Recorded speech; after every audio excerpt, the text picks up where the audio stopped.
Hello, नमस्कार, आदाब, सत श्री अकाल और सलाम अलैकुम। मैं हूं मोहम्मद अहमद काज़मी। लेकर आया हूं मैं आपका पसंदीदा कार्यक्रम नजर दुनिया पर, जो आपको अंतर्राष्ट्रीय समाचार भारत के परिवेश में पेश करता है और वो समाचार देने का प्रयास किया जाता है जो आपको दूसरे माध्यमों से नहीं मिलते। आज एक बड़ी खबर उन भारतीयों के लिए है जो संयुक्त अरब इमारात यानी दुबई, अबू धाबी, शारजा वगैरह में रहते हैं, या उनके सगे संबंधी जो उनके लिए चिंतित रहते हैं। भारतीयों की आसानी के लिए अबू धाबी के न्यायिक विभाग ने इस सप्ताह अरबी और अंग्रेजी भाषा के बाद हिंदी को अपनी तीसरी आधिकारिक भाषा के रूप में मान्यता दे दी है। वहां रहने वाले भारतीय कामगार अब हिंदी में अबू धाबी श्रम न्यायालय में अपने दावे और शिकायतें दर्ज कर सकते हैं। अबू धाबी में एक अदालत का रूप पहली बार हिंदी में दिया गया है और इसका शीर्षक है मजदूर न्यायालय यानी श्रम न्यायालय।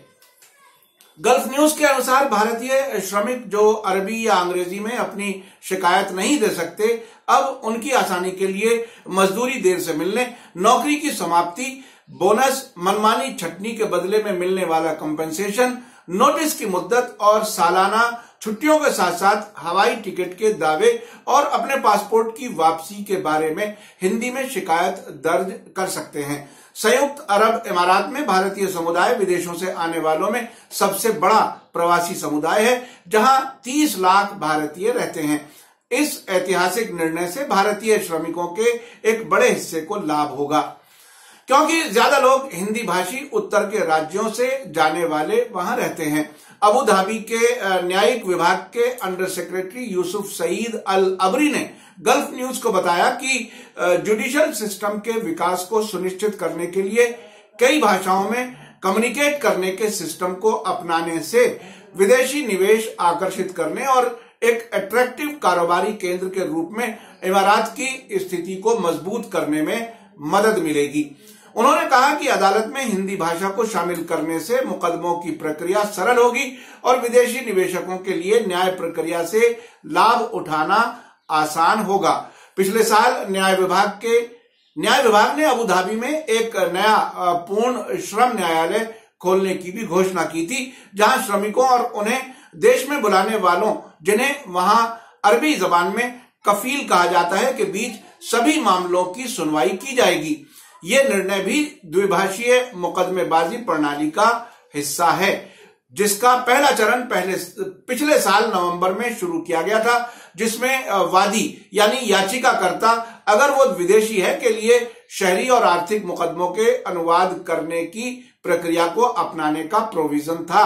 न्याय विभाग के अंडर सेक्रेटरी अल अबरी का कहना है कि दावा पत्र शिकायतों और अनुरोधों के लिए एक और अधिक जबान में प्रोसेस को शुरू करने का उद्देश्य वहां की सरकार के योजना कल 2021 यानी टुमारो 2021 के मुताबिक न्यायिक सेवाओं को बढ़ावा देना है और मुकदमेबाजी प्रक्रिया में पारदर्शिता को बढ़ाना है, जिससे विदेशियों को जानने का हक मिल सके।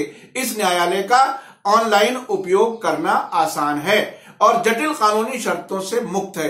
श्रमिकों को शिकायत फॉर्म में सिर्फ अपना नाम, शिकायत, नौकरी, वेतन और अदालत से मांग जैसे महत्वपूर्ण सूचनाएं देनी होंगी। ये शिकायतें देर से मिलने वाले वेतन, सेवा पात्र के खत्म होने यानी सेवा की जो नौकरी की मुद्दत जो है उसके खत्म होने, बोनस और मनमानी छटनी, नोटिस की अवधि, वार्षिक छुट्टियां और हवाई टिकट के दावों के लिए उनके पासपोर्ट की वापसी जैसी कुछ भी समस्या हो सकती है।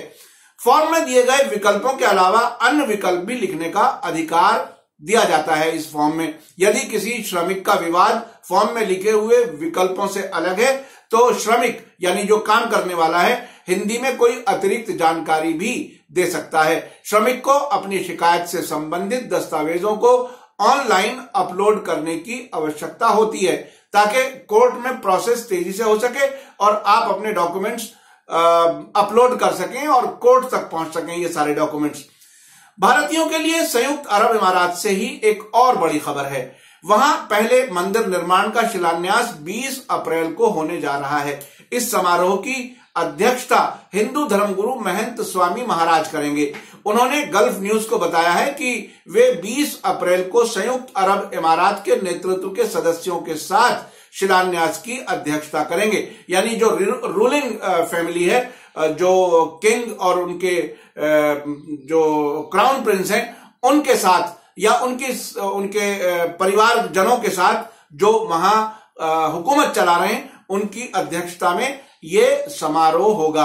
आपको याद होगा कि पिछले वर्ष 11 फरवरी 2018 को प्रधानमंत्री नरेंद्र मोदी ने इस मंदिर निर्माण के लिए भूमि पूजन का पहला संस्कार किया था। उस समय दुबई ओपेरा में एक लाइव स्ट्रीम के माध्यम से नरेंद्र मोदी ने संयुक्त अरब अमीरात में 7 अमीरात का प्रतिनिधित्व करने वाले 7 टावरों के साथ मंदिर के एक मॉडल को भी सार्वजनिक किया था। यानी मंदिर में 7 टावर की शक्ल दी गई थी। संयुक्त अरब अमीरात में सहिष्णुता और धार्मिक सद्भाव के सिंबल माने जाने वाले मंदिर का निर्माण 13.5 एकड़ यानी लगभग 55,000 वर्ग मीटर जमीन पर किया जा रहा है। इसकी अनुमति किंग शेख मोहम्मद बिन जायद अल नाहयान और अबू धाबी के क्राउन प्रिंस देश के उप सुप्रीम कमांडर मोहम्मद बिन जायद द्वारा दी गई है।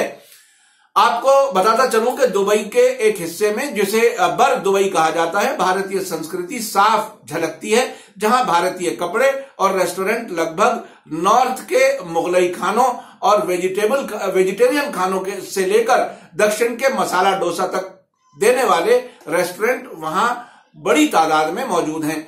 आपको मेरा कार्यक्रम कैसा लगा कमेंट में जरूर लिखें। अगर आपने अभी तक media star world YouTube channel को सब्सक्राइब ना किया हो तो वीडियो के नीचे लाल रंग से लिखे सब्सक्राइब को क्लिक करें और तुरंत बाद नजर आने वाली घंटी के आइकन को क्लिक करें, ताकि हमारी हर नई वीडियो की सूचना आपको फौरन पहुंच सके। आप हमें फेसबुक, ट्विटर और इंस्टाग्राम पर भी फॉलो कर सकते हैं। इसी के साथ मुझे दीजिए इजाजत। धन्यवाद, शुक्रिया। जय भारत, जय हिंद।